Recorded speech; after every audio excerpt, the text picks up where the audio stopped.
Alhamdulillah pada hari ini kami dari komunitas guru bahasa Inggris yang bernaung dalam MPMP Bahasa Inggris Nasional telah mengantarkan bantuan kepada rekan-rekan guru yang terkena musibah bencana alam di Kabupaten Biren. Yang mana donasi ini langsung kita antarkan ini ke sekolah karena kampung beliau itu di dekat sini itu rumahnya sudah hilang guru-guru yang berada di sini, sehingga keluarga beliau harus mengungsi dan menetap di sekolah pada lantai 2 sambil membersihkan lingkungan sekolah pada harinya. Jadi kita antar pada hari ini sekedar untuk menghibur mereka adanya kepedulian kita sesama guru, terutama dari komunitas MPMP Bahasa Inggris Nasional. Kami mengucapkan banyak terima kasih. Ini bersama saya ada Bapak Kepala Cabang Dinas Wilayah Kabupaten Biren, juga ada Bapak Kepala Sekolah SMK Negeri 1 Pisangan, Kabupaten Biren.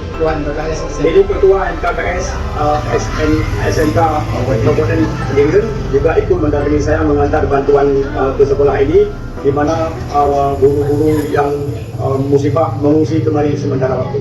Mudah-mudahan bermanfaat bagi mereka. Terima kasih banyak kepada teman-teman yang telah berdonasi. Assalamualaikum warahmatullahi wabarakatuh.